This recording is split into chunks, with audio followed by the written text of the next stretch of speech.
Hello po sa inyo mga ka-Chansky, kumusta po kayo?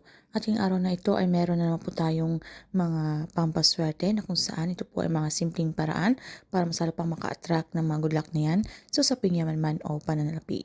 Ito pong ating ima-manifest ay mainam po iko. Kayo po ay mahilig sa anumang uri ng sugal mga ka-Chansky.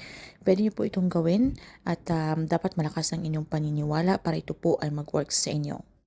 So, gawin nyo lamang po ito sa araw ng Martes. So, tamang-tama po, bukas, okay, March 5. So, pwede nyo po itong gawin mga ka-Jansky dahil malakas po itong araw na ito kung kayo po ay kagawa ng ritual. So, ang gagawin nyo po ay sa umaga, bago po kayo umalis ng inyong pamamahay. So, pwede po tayong gumamit ng isang bawang mga ka-Jansky. At kung meron po tayong 20 pesos coin, okay, nandiyan na makikita nyo po sa larawan. Dahil itong coins na ito, itong barya na ito ng 20 pesos ay ang gold.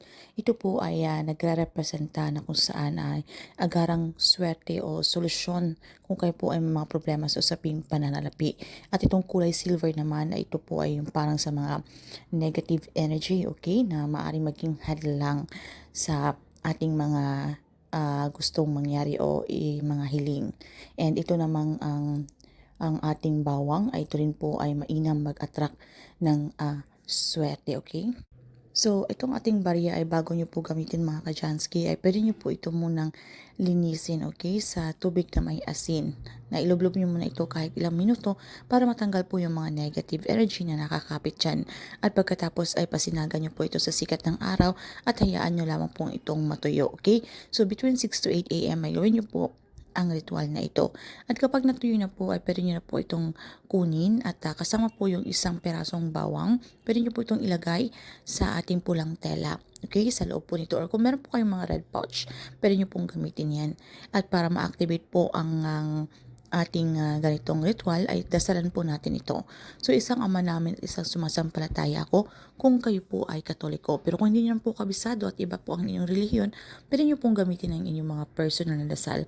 Wala pong problema yan. Basta ang importante ay tayo po ay sincere kapag tayo po ay nakikipag-communicate kay universe. So ito po ay kung gusto nyo lamang pong mag-manifest sa usaping pananalapi or kung kayo po ay tataya po kayo sa loto or pwede nyo pong isulat sa dahon ng laurel. Okay? Yung inyong mga 6-digit number na inyong mga favorite number.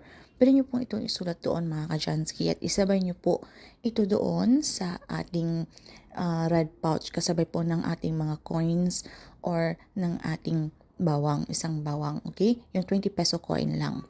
And then, isang dahon ng laurel. So, kung gusto niyo naman na hindi po kayo tatay ng loto, gusto niyo pong mag-manifest o saping pananalapi, so pwede niyo pong isulat yung word na money. At pwede niyo pong isulat sa itaas nito mga Kajansky yung amount ng pera ng halaga na ano po ang gusto niyo pong i-manifest, okay? So, depende po sa inyo kung ano po yung inyong intention, inyong kailangan. So, kung kayo po ay tatay ng loto, pwede po yung 6-digit number, isulat niyo po doon. So, isabay nyo po ito na ilagay sa red pouch and then hawakan nyo po ito, bulungan, okay? Okay, pagkatapos po itong dasalan, ay sambitin nyo na po ang inyong mga intensyon, yung inyong mga kahilingan. So, dapat mga good intention lamang po. And then, maging positibo. I-claim, i-affirm na po sa inyong mga sarili ang mga swerteng darating na ito. Sambitin nyo lang po ang ating mantra, Thank you, Universe. Now I'm ready to receive the blessings.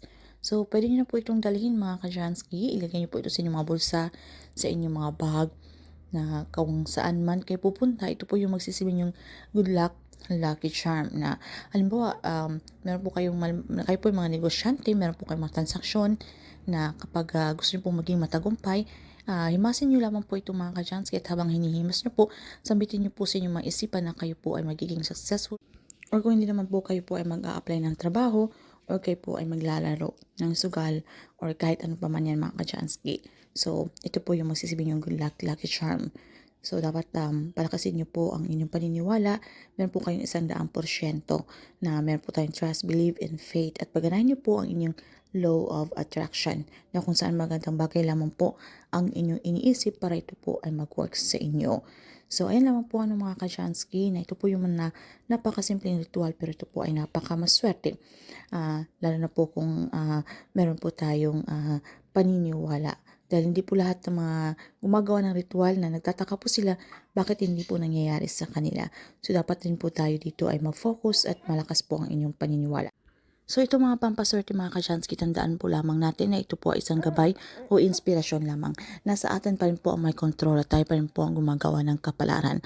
So itong pampaswerte ay dapat sabayan po natin ito ng pagsusumikap. Hindi po ito yung magiging tamad na lang po tayo o upo na lang po tayo sa isang tabi at wala po tayong gagawin. So ipagpatuloy pa rin po natin yung ating ginagawa at mas lalo pa po tayong maging produktibo. Mag-isip po tayo ng mga bagay na mas lalo pang kapakipakinabang.